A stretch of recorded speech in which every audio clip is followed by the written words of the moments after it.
7 p.m.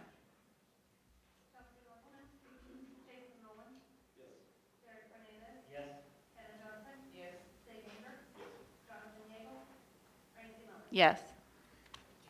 Okay, the first thing we have is public comment and recognition of guests, and I do have one public comment from Tina Harrison.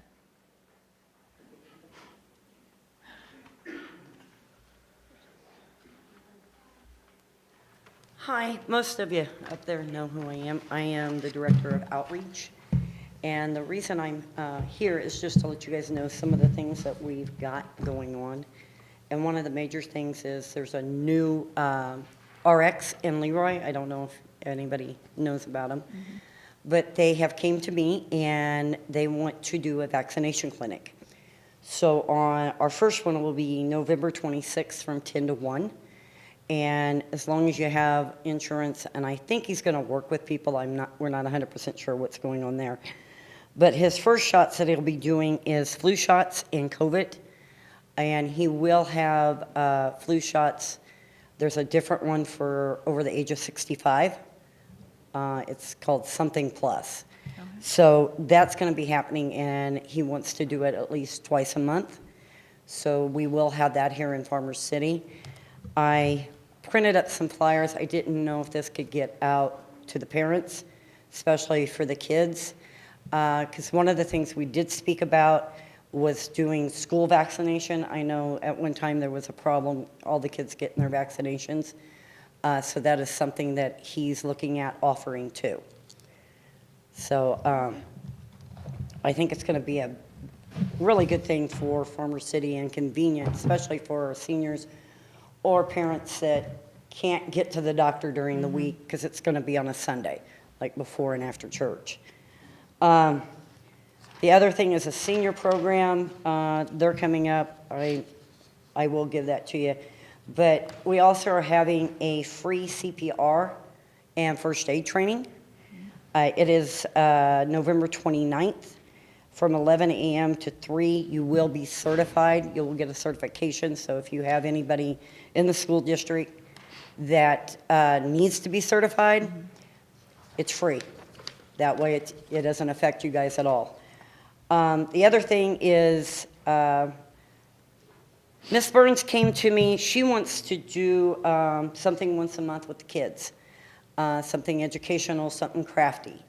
So we have our first one on the 16th, but I was wondering if there's any way or any suggestions that you guys have that we can do something with Miss Burns helping, maybe doing something after school, maybe some tutoring. I'm not sure what the needs are of the kids at school anymore.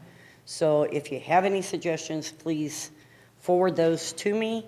I'll get with Mrs. Burns and we'll see what we can do. I know transportation's an issue. I'm looking at Hillary. Is there any possibility that the school could drop kids off at Outreach after school? So like if we did like a 3:30 to 5 o'clock or 6 o'clock program, that way they could be dropped off there and then the parents could pick them up. Is that even a possibility? We could think through that. Okay. It might have to be a separate run. I mean, I'll do anything you need done as far as forms or any of that, but I think it would be beneficial to get the kids into something, especially during the winter hours. But I have stapled all of these together. I'll hand some to Mr. Inger here. But that is what's coming up currently. Also, I am on the Mental Health Board, the DeWitt County Mental Health Board, and I just talked to our coordinator. We have an opening position for the Mental Health Board.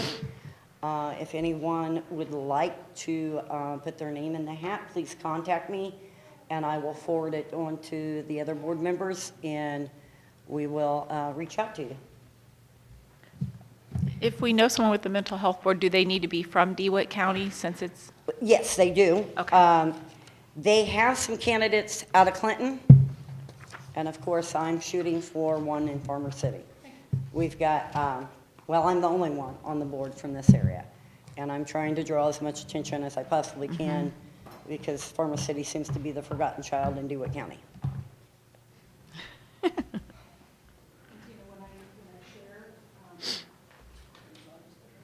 when I share flyers for outreach, it's always helpful if we get those in the PNG or the JPEG format. Okay. Yeah, that way the families can see it right away on Facebook instead of having to click a link. Sometimes it slows down your traffic if you have to click on a link. Publish or something like that. Publisher. And I know a lot of people didn't get it, so I kind of switched them over, so I'll Yeah. remember that. Okay, All right. thank you. Okay. Up next, we have our presentations, and up first is Exemplary Nights.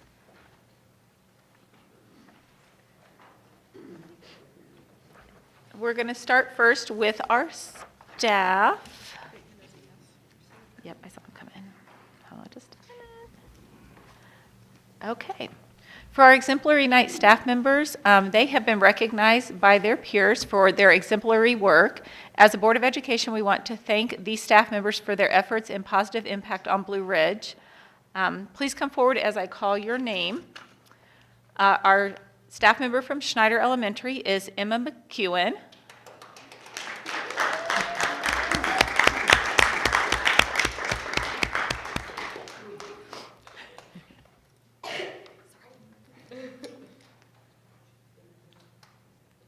From Intermediate and Junior High School, Anita Beeman, and I don't think she's here. From Blue Ridge High School, we have Mike Smith.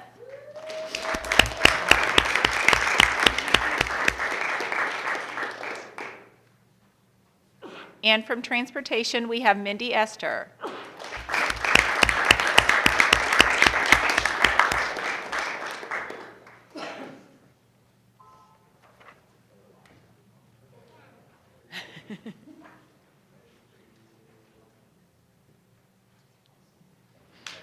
Thank you.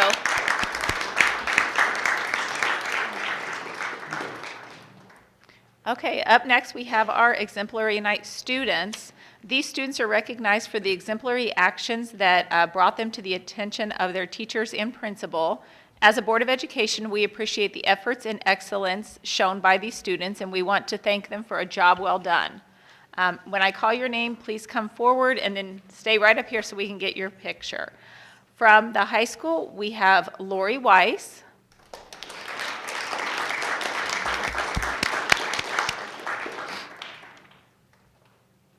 I don't think she's here, but also Haley Dean from Blue Ridge High School. From 8th grade, we have Chloe Massett.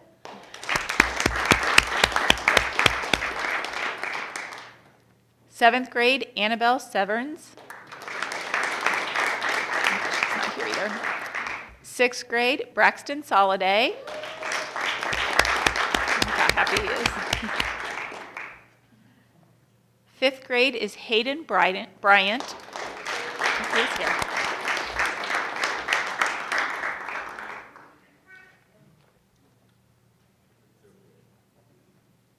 4th grade is Oscar Tybel.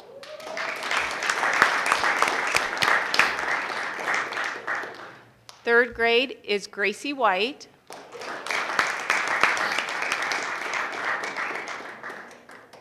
2nd grade is Opal Bateman. She's excited. 1st grade is Archer Weedman. He's here. And kindergarten is Scarlett Rissler.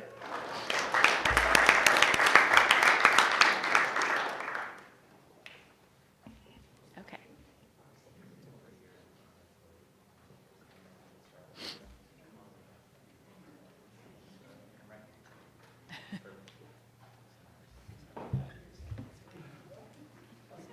All right, we're gonna take a picture. Ready? 3, 2, 1. Nice job. Yeah, stay there for just a minute, 'cause I know parents probably want a picture as well. Come on, parents, you want a picture? I'm slow moving.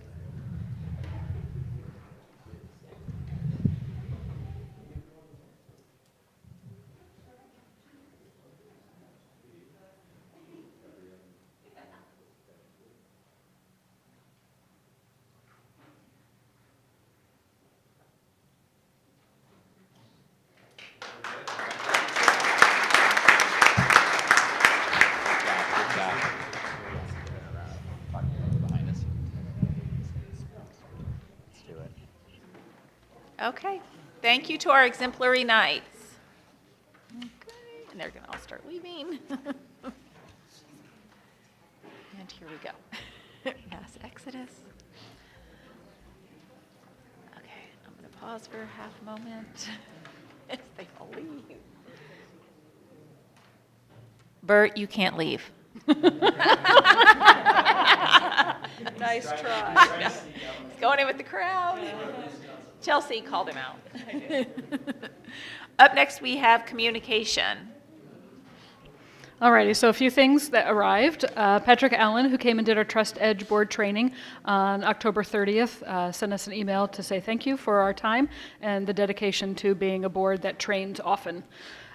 We did receive a FOIA request from Smart Procure. They do many requests. This request happened to be for public directory information for staff, such as names, departments, work location, address, and phone number. And the response was sent back the day after received. And the last thing, you have an email from high school counselor Leslie Hieronymus regarding the upcoming discussion about GPA grading and rank evaluation. That's going to be a process that takes a good amount of time, but we wanted you to be aware of that. You received one email from her in your board packet, and then you have a hard copy of a follow-up email that we also included on paper tonight. Please note that there is a survey that, as a board member, if you have read all of the information that they have presented, if you would like to respond to a survey, you're welcome to do so you can share your feedback. They want to get that feedback from a very broad audience. So that's all of the communication. Okay, up next is committee reports. The Facilities Committee met tonight. We were interviewing 2 different firms for architectural services, and we'll give more information towards the end of the meeting. I also want to note that we would like to meet again with the Facilities Committee. We're taxing you pretty heavily. December 20th, that's our next board meeting, if we could meet at 6 p.m. Rusty, as our O&M supervisor, would like to present us with a list of projects and timelines on that. So thank you for grabbing your phones and plugging that in, December 20th at 6 p.m. Okay, up next we have administrative reports, and Hillary, you're up That first. would be me again. So I am going to be very light on my report today because a lot of what I included was the school report card. And as you know, most of the time when I get done speaking and they stand up to speak, they say, oh, but Dr. Stadefer already covered what we were going to say in our report. So today I'm not going to. All I will say is that we have Illinois report card information coming out, and I am thrilled with the reports that we had, the grade or the scoring that we got this year. And we have already sent a letter out to the community, letting them know what those reports contained and a link so they can look at them for themselves. And then also it's going to be repeated again in my newsletter that goes out later this week. So that's the bulk of my report there. And next, if you don't mind, I'll go ahead to the tentative tax levy presentation. And Sig, let's see if I can work this around you. So. Okay, so in going with the tax levy presentation, November is the month where you have the tentative tax levy. December will be the final approval, but we will give a large presentation about that tonight, so thanks for being here. School funding comes from federal, state, and local dollars. Federal money is mostly coming through grants, our title grants, school improvement grants, IDEA for special education and preschool, and then the ESSER grants that we've been privileged, I guess if you call COVID a privilege to have since the pandemic started around 2020. Federal funds also come from national breakfast and lunch programs and summer food service. The state money that we get is primarily from evidence-based funding, and we do get reimbursements, prorated reimbursements from transportation, special education, driver's ed, and again, some food programming. And then grants at the state level for early childhood and ag education. We do, in this district, anticipate getting EBF dollars to the amount of $888,549. We are a Tier 4 school, which means that they say that we are adequately funded, so that number stays about the same. It's a hold harmless amount, meaning that it doesn't go down each year, as long as the state budget can hold it to that level. So they have been able to do so. Other districts that are rated Tier 1, 2, and 3 get a larger portion of any new monies. Ours is negligible, maybe under $100 of new money that we would get. Local funding comes from tax dollars requested through the annual tax levy, so that's what we're doing right now. And as you'll see on the next screen, the green right there is the local tax dollar funding, and it's a tremendous part of where we get our funding from. And then next in line will be the state, and behind that is federal funding. So local funding, a tax levy is based on the EAV, or Equalized Assessed Valuation of the property in our boundaries. We are 212 square miles in our footprint. We have very rich farmland. We're thankful for that. That provides us with a very steady and growing EAV for our district. And this year, we've been talking about this for quite some time, but we have the Sapphire Sky Wind Farm, which is in the McLean County part of our district footprint, and that will provide us with a very significant increase in our EAV with this tax levy, which comes in during the FY25 budget. The FY25 budget actually starts mid-year, so July of '24 is when that will start coming in. And a new note here, Prosperity Wind from Piatt County. I think it was the zoning board that said no to Prosperity Wind, but the county board said yes, so they overturned. And so this is they are planning, because they had an original project that was under the name of Goose Creek Wind Farm, they already have a lot of their materials ready to go, and maybe even in this area already, so they're going to be able to start building pretty quickly, maybe even before the end of this calendar year. But we're kind of calling it 2024 is when they'll start. They believe they'll begin operating in '25 in the beginning. So this is kind of like a 2-year delay to what we're seeing with the Sapphire Sky Wind Farm.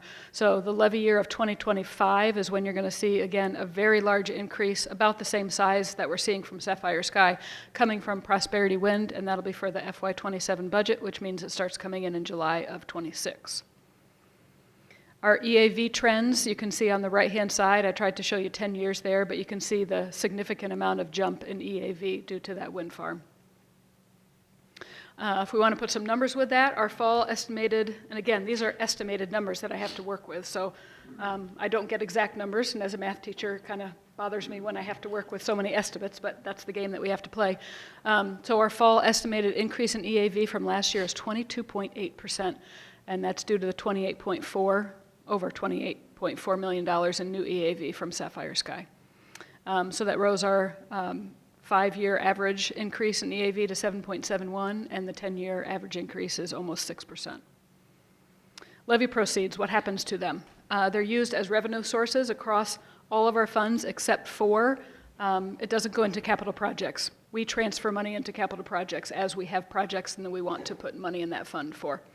The bond and interest portion of the tax levy is actually levied by the county clerk, not by the district, because they want to make sure that they have enough money to cover it. So they do that part. We use it in our calculations, but technically they are the ones that do the levying for that. And when you watch the bond and interest tax rate, and I'll show you that on another slide, that shows you kind of a picture of how the district indebtedness has changed over time. And due to the significant EAV increase, Blue Ridge is able to bond for $6.2 million for both HLS projects and for the track field and Memorial Plaza project, while keeping the overall tax rate nearly the same as the previous year. Actually, our goal is to lower it by about 1 cent. Again, when you're working with estimates, you can't know those things for sure, but that's what the plan is on our part right now. And that's done by lowering the operating tax rate. The bond and interest rate is going to go up a little bit, but we're keeping that overall tax rate a little bit lower than it was last year. So this is the bond and interest trend data. So you can see from 2018, we were paying off our debt, so our bond and interest rate was getting lowered, and then right now we're taking an increase right there, and that's because we're going out for the bonds. That's how a school district does it. You don't do savings like you do at home until you have enough. You actually go out for bonds and you make sure that you have the proper funding sources coming in to cover those. So our bonds are going out for 14 years with the two things that we're putting together. Overall 10-year tax rate trend, so that bottom darker portion is the bond and interest rate, and then the number that you see in the lighter blue, that's the operating tax rate, and then the overall tax rate would be those two things combined. And if you can tell, the one that we have for 2023, that's slightly lower than what we had last year. And then I'll show you the numbers here. So for this year and the previous 3 years, on the top row you can see the operating tax rate. You can see that's going down consistently. The bond and interest tax rate, you'll see a bigger jump this year. That's because of the bonds that we're going to be selling. And then the overall tax rate. What we're pleased to see is that there's been some significant decreases in the overall tax rate, especially last year, 2022. We had a big increase kind of at the last minute. Other districts didn't expect it either. But when the EAV goes up, after you put the numbers into the county clerks, and you have to do that before Christmas time, by the last Tuesday in December is the law, when you turn that in, if afterwards the EAV goes up, your tax rate goes down. So because you ask for the constant dollar amount, that is the product of those two things. And as a requirement for the state, I have to tell you what our fund balances are. We do not have audited fund balances for 6/30 of '23. We will have that to you next month. We have asked for an extension from the ROE. We're still working with the same auditor, and he should have that to us by December 15th.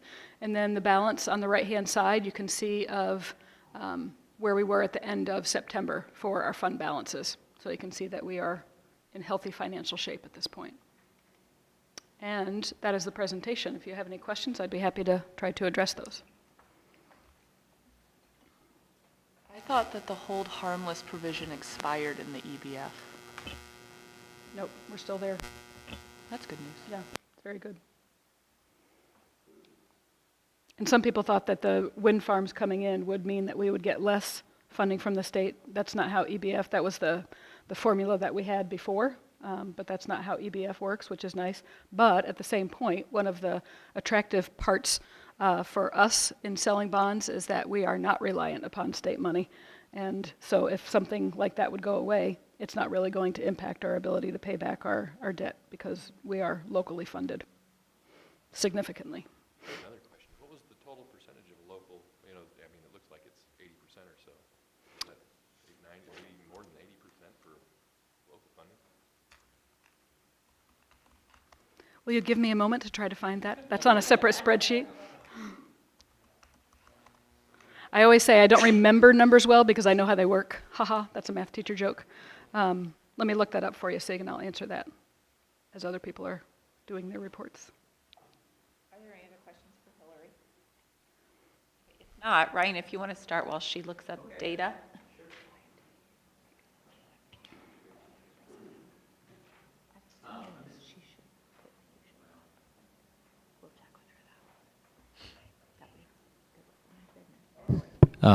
Okay, I'll highlight a couple of things. One is for my board report, just that we had to do our pumpkin drop, and I don't think anybody was there, unfortunately, but it's one of my favorite times of the year. I get to be on the roof and drop pumpkins off of a roof, so that's always very exciting. But one of our first grade team members was here today, and they do such a phenomenal job in that unit. It really looks at the engineering process and the design process, and they kind of carry that experiment out from the very beginning, from the design all the way through creating the box, and then afterwards kind of going through the final component of kind of looking at the problem solving, what went well, what didn't go well, how can we adjust, and so on. So it's really a fun opportunity for our kids to engage in some authentic learning. So kudos to that first grade team. I'm going to start with talking a little bit about the report card. I'm just going to highlight a couple of things. Like Dr. Sandifer said, we were commendable this year, which is great. That is something we're very proud of, and a collective effort from all staff, that really create that opportunity for high learning for our students. I'm going to kind of use this as a grow and glow opportunity like we do in our student-led conferences for our parents and with teachers. But one of the areas that we want to grow in is our ELA proficiency score. It's a below state average right now, and that's something that we want to continue to grow in. One of the areas that we focused with our ILT, our instructional leadership team, is kind of looking at informational text comprehension and how we can improve that area. One of those things that we're looking at right now and having conversation about is vocabulary development across the grade level, as well as background knowledge, and how are we providing more background knowledge, because those two things are critical in developing comprehension. So those are some of the conversations we're having right now in ILT, and we'll share with staff as the year moves on. One of our glows is our math scores. Our math proficiency scores were 12 points above state average. If you look at them for the last several years, they continue to be in a very strong position. I attribute that to quite a few things. We have strong teachers teaching in that area. We have a strong curriculum there. We have strong common language that we're utilizing. Things are building, and we're using visual representations and tools to support that. So we have some really good things happening, and we have some plans on kind of our next steps in those grow areas too. SIP, I'm just going to talk a little bit about school improvement plan. We just have a couple of areas that we're going to focus on this year, very similar to what we've done in the past, looking at kind of that strategic plan. Two areas. One is looking at how we're utilizing data to inform instructional practices. So what we're doing at a tier 1 level, with grade level meetings and figuring out what needs to be worked on collectively, looking at iReady data or common assessments like through writing, just where can we improve tier 1, instruction. And then also kind of diving down more into that tier 2 and tier 3 model, looking at things like progress monitoring data during interventions, how are students responding, that are struggling in ELA or math, and what can we do to provide, just better interventions and learning opportunities for students that are struggling. The other area we're looking at with the SIP is kind of the MTSS and SEL curriculum implementation and how that's going. This is kind of year 1 of those two pieces, and so looking at tier 1, how is that going, both from an academic standpoint and from a social emotional learning standpoint. So those are conversations that we are having consistently. Looking at the SEL curriculum and that implementation, how are those morning meetings going? How are those SEL standards being taught? And then kind of what are our next steps with implementation there? And those are kind of our main focuses right now.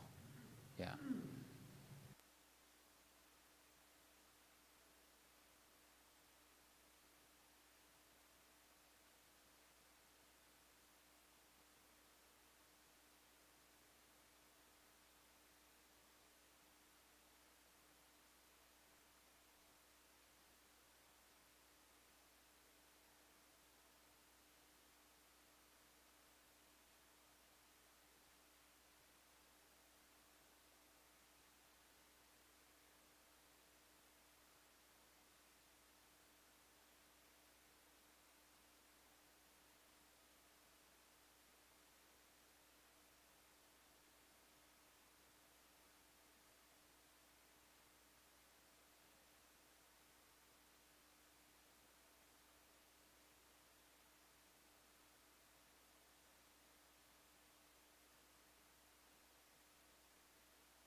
That's basically meeting expectations, so state expectations for the grade level, or that building.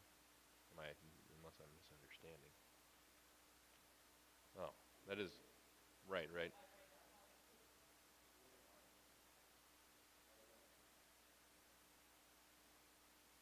No, she's probably just looking at for ELA, math, and then science. And then it'll say, what level of what percentage of the class is, yep. Yeah.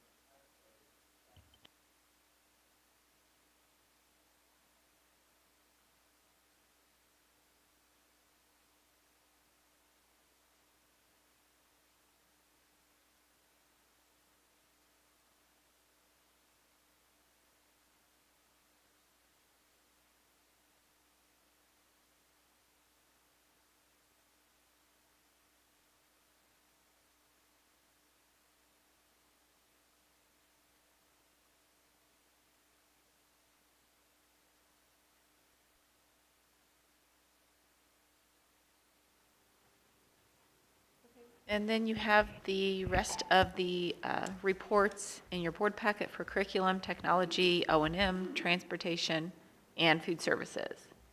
Up next, I need a motion and a second to approve the consent agenda items listed on attachment A as presented. Chelsea? Sig?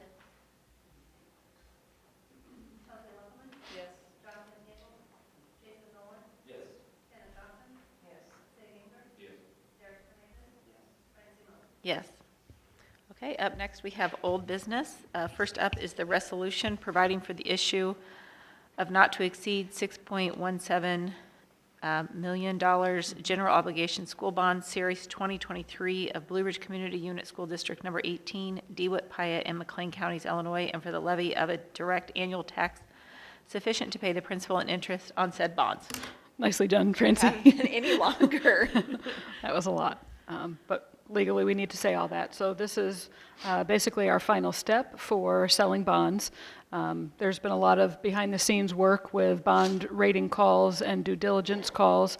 I work with Steve Adams to prepare for those, and they can be an hour or two long, answering questions about the district and the health of our district financially. So those have taken place. We have the statement that's going to go out for the sale of bonds that either later tonight or tomorrow I'll be signing and sending that back in to Ice Miller, who does some of our work for us, and then they anticipate bonds being sold on December 5th.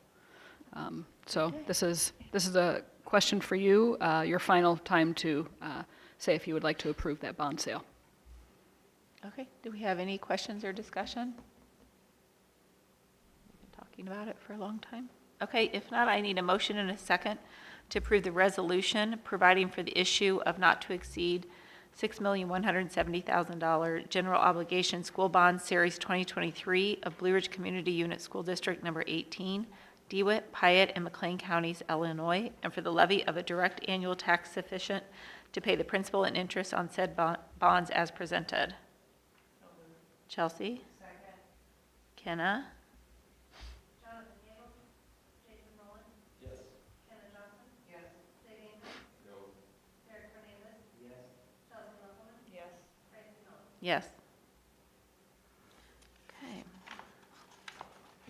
And next, we have review for approval of emergency health life safety resolution for Blue Ridge Intermediate Junior High School.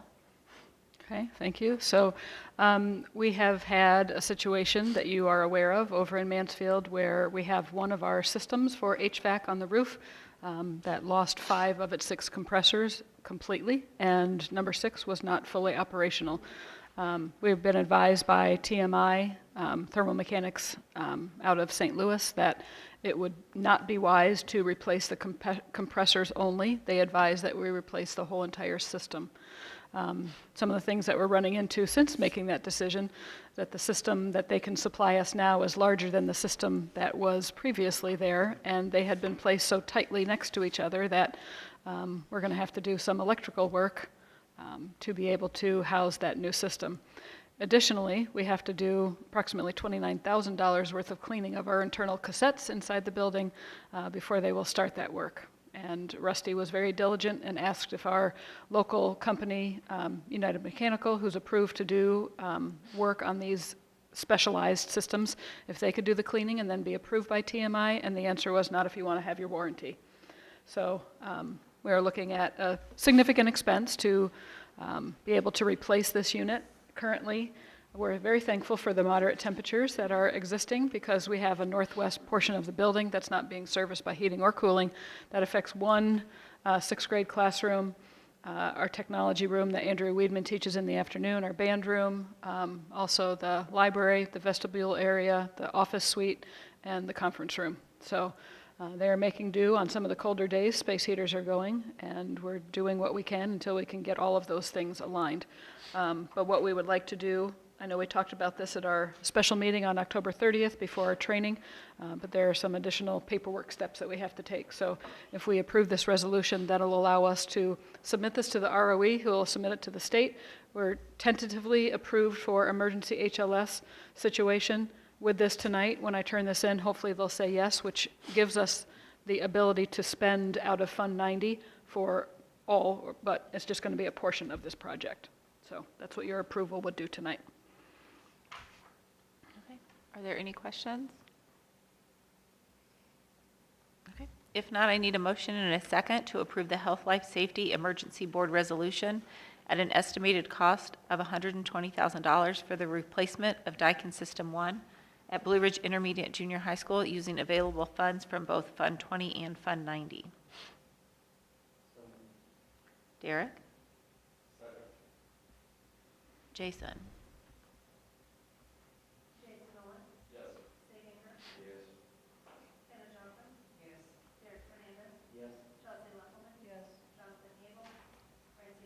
Yes. Okay, up next we have new business. First is the consideration for approval of district architectural firm. Okay, so we started the process with your approval to look at possibly working with a new architectural firm, and we had a pre-submittal mandatory meeting. We had 3 companies that came to that meeting. One company, by the way, did submit something, ask if they could submit something later, and since they had missed the deadline, we said no thank you. So we gave some information to the 3 companies that participated in that mandatory pre-submittal meeting, and then we received proposals from each of those 3 companies. The 3 companies were IGW, Cordigan Clark, and Studio GC. We did shortlist 2 of the companies, IGW and Cordigan Clark, asking them to come in for interviews, and those interviews happened tonight, beginning, I think it was 5 o'clock that we started that. And so the Facilities Committee was part of the interview team, so all 3 members on the Facilities Committee, plus myself and Rusty Willing as O&M Supervisor. And we have a decision that we would like to bring to you for your approval. And Jason has kind of taken a lead role in the Facilities Committee. Is going to give a little bit of information, and then I'll follow up. We had the fortunate ability to interview. Is your mic on?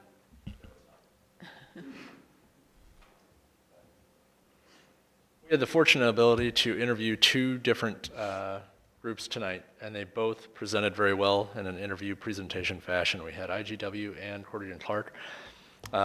Both had incredibly strong suits, so would have fit our district very well. All of us decided that IGW would fit our district better than Cordigan Clark would, but we would not have lost with either one of them. We just felt like IGW fit us a little bit better. So both companies were very well represented, and they presented very well. And I'll follow up with IGW is a local firm, very small. They do have an engineer that they work with closely that is the district engineer for us. So we believe that that would be the correct move for us at this time. However, as Jason said, both firms brought a lot of good information to the table, and both would have been very worthy of us moving forward. But our choice at this point is IGW. Okay, are there any questions? I know several of you were in the meeting, so.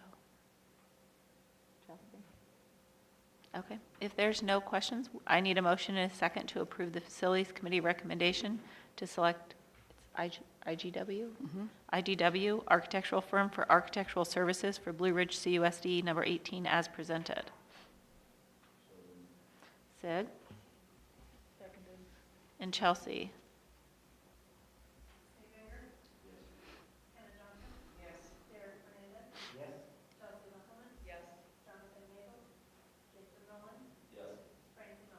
Yes. Okay, up next is consideration of bid for Schneider chairlift. Okay, so you have a packet of papers, and on the first page, it says section 004100 bid form. That's the paperwork that you should be looking at right now in relation to the chairlift. So the chairlift is the way that we can move things from the lower level to the upper level at Snyder. When we learned that it was not functioning, we started the process. It's been quite a few months ago, but this has been a long process to try to see if we could repair what was there. It was old enough that it was not prudent for us to be looking at a way to repair, but to replace. And our current architectural firm actually had a difficult time finding a company that would be able to work on this project. In fact, when we had our bids due middle of last week, we had no bids that came in. But we received one since that point, and that was from Garaventa USA out of Peoria, and they had already been on site, so they submitted a bid late, and so it's been approved by our architectural firm. At this point, since it is the only bid, it's, in my opinion, the way that we need to go. If you look through the first pages, their bid for the project is near $55,000. If you look at the very last page, we intend to use a local electric company to work with the company that's going to provide the lift, and they have a bid of $8,600 right there. These together are providing a package of about $63,500, which is about $10,000 or $15,000 lower than originally anticipated. The hope is that the majority of this can be paid with IDEA special education funds. We still have to work through some of the Buy America, Bid America issues because some of these products were not manufactured in the United States. So if we cannot use IDEA funds, we will be using district funds because there's no question we need to have this lift fixed. This company is willing to come in and do work probably in January or February if we can get permission that it's safe for us to do that, because that would be fully or partially blocking off one of the two stairwells. Worst case scenario, we wait until spring break. Yeah. Yeah. And what week is spring break this year? End of March. Okay. Yeah. So it's late. Yep. Okay. Are there any questions? Comments? Any other thoughts about disposal of the current system? Are we going to be responsible for any of that? Or That's included in there. that's all Mhm. included? Yes. Okay, that's the last page. A lot of times those places will scrap and make money off of that. We'll have to ask.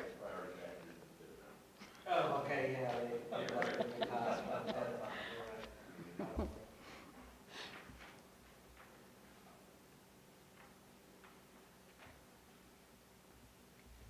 Okay. If there are no further questions or discussion, I need a motion and a second to approve Garaventa USA for the replacement of the chairlift at Schneider Elementary as presented.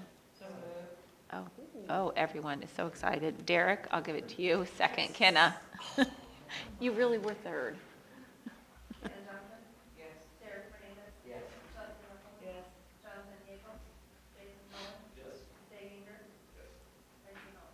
Yes. Up next is approval for additional paraprofessional position for Schneider Elementary and a social worker for Blue Ridge CUSD number 18.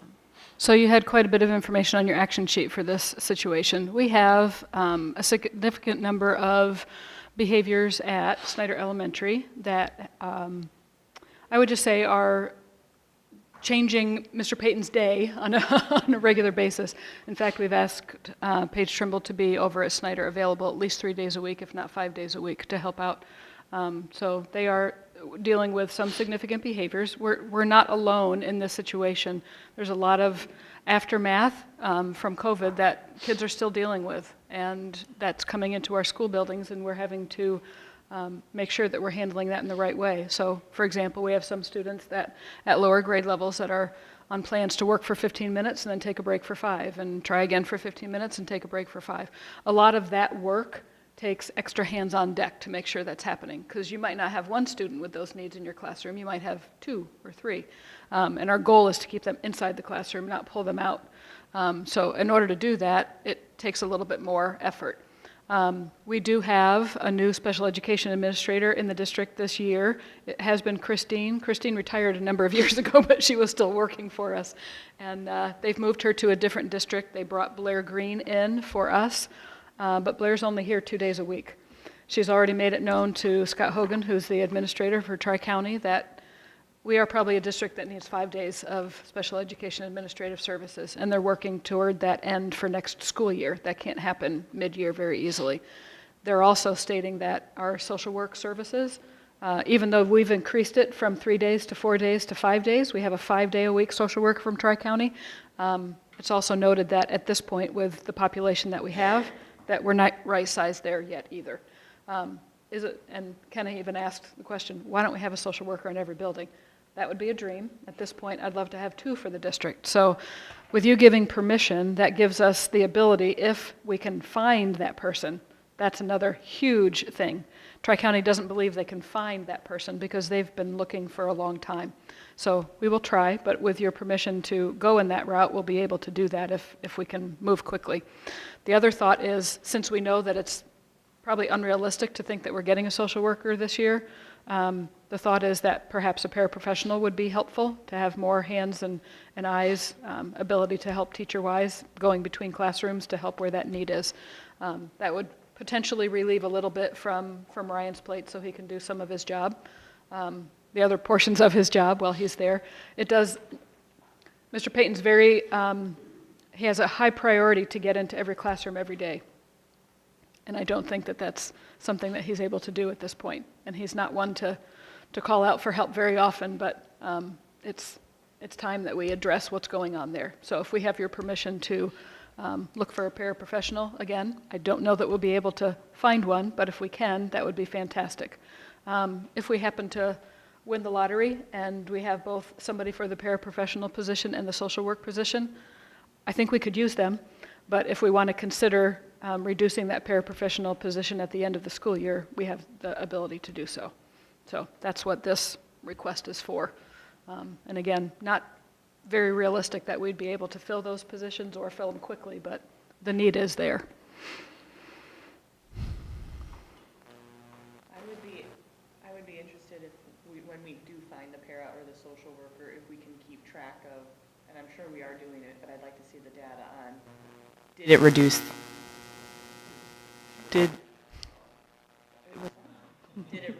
the behavioral issues? I want to know, like, okay, if this is the solution we think will work, does it actually work, or is there something else we should be trying? Mm-hmm. Yeah. Yeah.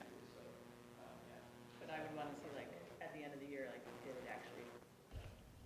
Plus, there's also the fact that we're putting plans in place for these students, and there's other things that would factor into that as well. But Yeah, there's we a can- lot of variables. Yeah. Yeah.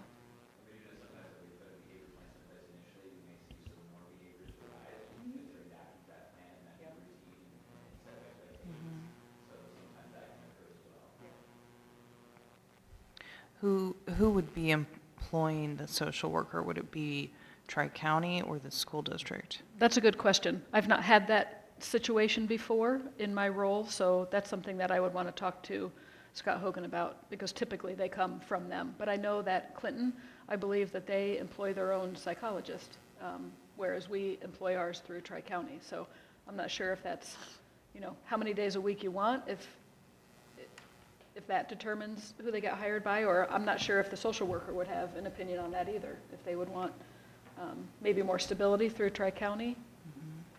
I don't know. Okay. Do you have a thought on that to share? Well, I'm just curious. I think that I'm just thinking about December grads, and for school social work, you don't have a ton of December grads unless they were post-graduate return to specialize in schools. So I'm just thinking, we could search for December grads, but I think it's helpful to know who are they going to be working for? And which building are they going to be in, and just to kind of have that information, and what does it look like? Yeah, and right now I wouldn't know the assignment. Heather King is our current social worker, and obviously she's stretched between the 3 buildings. My thought would be that we would have one social worker at Snyder, and the other one would be going between both the high school and the intermediate building.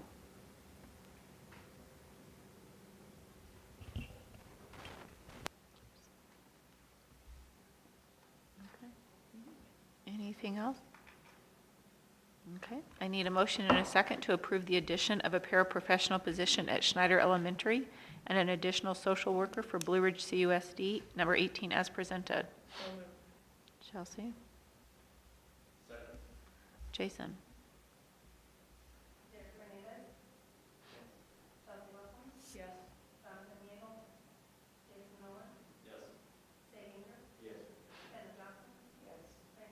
Yes.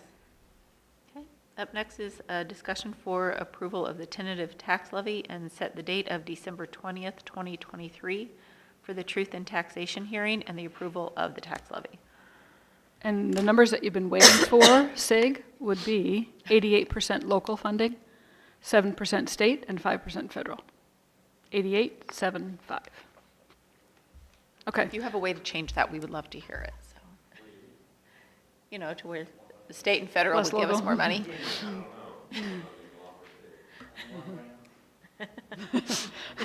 Good thing Paige isn't here.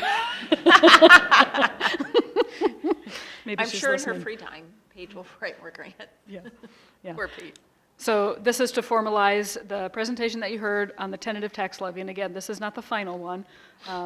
We'll seek out if there's any changes. There were significant changes in the EAV, just so you know. 2 of the counties responded to a second request to check EAV. I checked it very early in August because of all the different financial things that are going on, and then I checked again probably 3 weeks ago, and significant increase in Piatt County. So any of us Piatt County residents, you probably are already very well aware of that. So thank you. So with this approval, you are saying yes to what I presented tonight, and then also because our requested money amount is more than a 5% increase from last year due to that increased EAV, not because we're a higher tax rate, but because of our increased EAV, we're seeing a significant increase in the dollars that we'll be levying for. So we have to do something that we haven't done in a couple of years, which is a truth and taxation hearing. I believe the last time was 2017, Christy, when we looked that up, that we did that. So that's basically, I have a document typed up. It's called the black box. The black box just means it goes into the newspaper in a very heavy black border. They tell you the size of the border and everything. So we have to put that in the paper. Not more than 14 days before the hearing and not less than 7 days before the hearing. And then that hearing we would like to schedule for 6:50 p.m. On December 20th. And that way, that's the public's opportunity to speak to us about that. Typically, why you have this is because it's probably a tax rate that's going up. For us, it's the other side of it's the other factor. It's the EAV that's going up. So it would not be a harsh conversation if anybody wanted to come and talk about that. Well, the tax rate.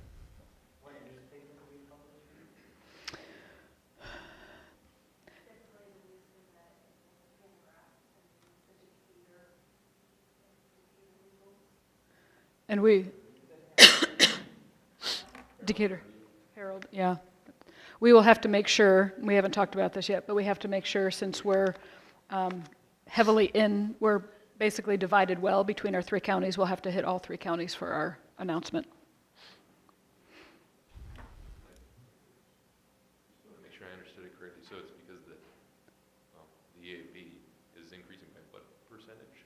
I think I said 22.8. Yeah, wow. And what's the point at which you have to have the hearing? Over 5%.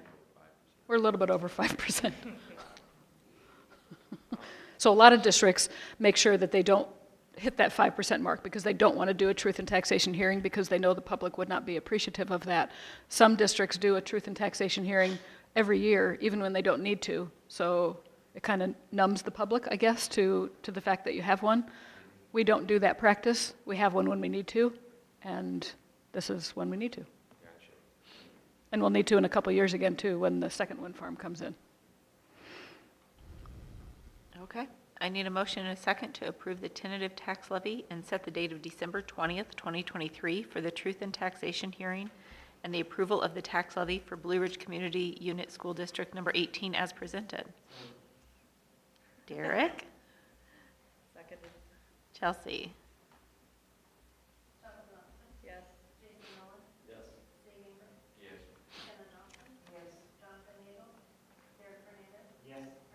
Yes. Okay, and the last thing on new business is the approval of application for FY24 school maintenance grant. Okay, another school maintenance grant. So the state is providing some money, so we want to take advantage of that. And the project that we're going to attach, they'll match up to $50,000. The trick is always wanting to make sure that you're signing up for a project that has not already started, and you want to make sure that it's going to be at least $100,000, because if you don't hit the $100,000 mark, your matching part goes down. So we were way underbid on a project a couple years ago, so we had to turn some money back to the state. This year that won't happen because we're going to attach this to, I wrote it for helping with the roofing project, which is an HLS project for this summer on both of the high school and Snyder. So we'll be able to offset some of our HLS cost by using state grant money for that, if you say yes. Okay. I need a motion and a second to authorize the application for the FY24 school maintenance grant by Blue Ridge CUSD number 18 for the Blue Ridge High School and Schneider Elementary roofing project, which is on the approved HLS list. District HLS funds will be used for all associated costs for the project that are not covered by the school maintenance grant. Chelsea and Sid?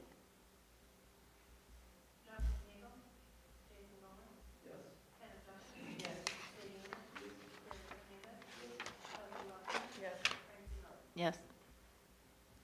And now I need a motion and second to move from open session to closed session for the discussion of appointment, employment, compensation, discipline, performance, or dismissal of specific employees of the district at 8:11 p.m.